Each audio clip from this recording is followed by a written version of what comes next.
আপনারা পর্দায় যে গোলাপী রঙের একতলা দালান মন্দিরটি দেখতে পাচ্ছেন, এটি হলো ভৈরব নকুলেশ্বর মন্দির। এই মন্দিরটির অবস্থান হলো কালীঘাট মন্দিরের খুব কাছে হালদার পাড়ায়। এই মন্দিরের বৈশিষ্ট্য হলো যে প্রতিদিন ভোরে এই মন্দির থেকে চন্দন ঘষে নিয়ে যাওয়া হয় কালী মন্দিরে দেবী পূজার জন্য।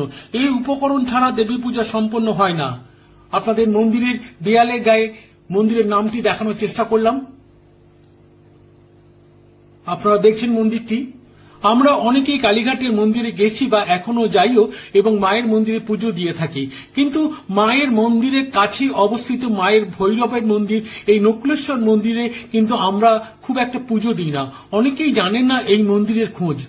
আজকে আপনাদের সেই মন্দিরের কথাটি আপনাদের সামনে তুলে ধরব। দীর্ঘ বেশ কয়েক বছর এখানে কোনো পাকা মন্দির ছিল না। আজ থেকে 181 বছর আগে অর্থাৎ বাংলা 1250 সালে এক শিখ ধর্মাবলম্বী মানুষ তারা সিং তিনি এই মন্দিরের সংস্কার করে দেন। আপনাদের সেই ফলকটি দেখানোর চেষ্টা করছি।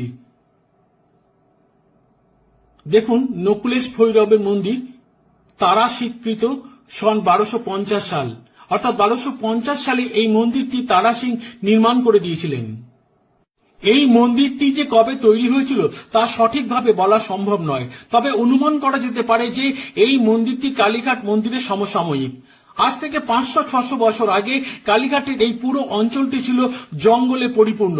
সেই সমস্ত জঙ্গলে বাস করতে হিংস্র জন্তু, আর পাশ দিয়ে আদি গঙ্গা বয়ে গেছে, যেটা এখনো রয়েছে। সেই জঙ্গলের মধ্যে কোনো এক ধার্মিক ব্যক্তি এই শিবলিঙ্গটিকে খুঁজে পান এবং এই শিবলিঙ্গটিকে তিনি পুজো করা শুরু করেন।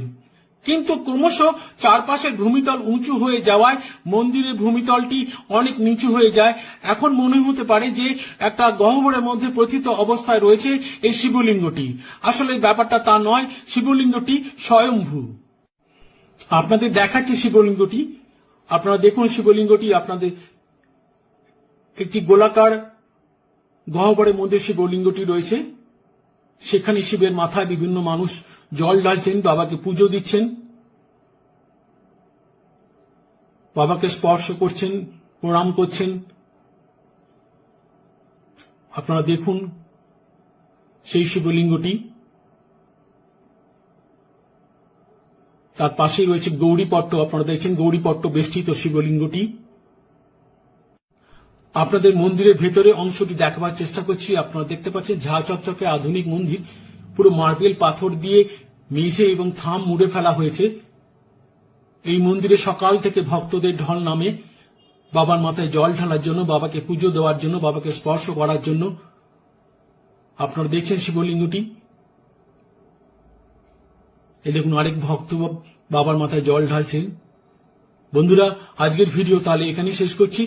কেমন লাগলো আজকের ভিডিও? যদি ভালো লেগে থাকে তাহলে প্লিজ লাইক, কমেন্ট ও শেয়ার করবেন। নমস্কার, ধন্যবাদ, ভালো থাকবেন।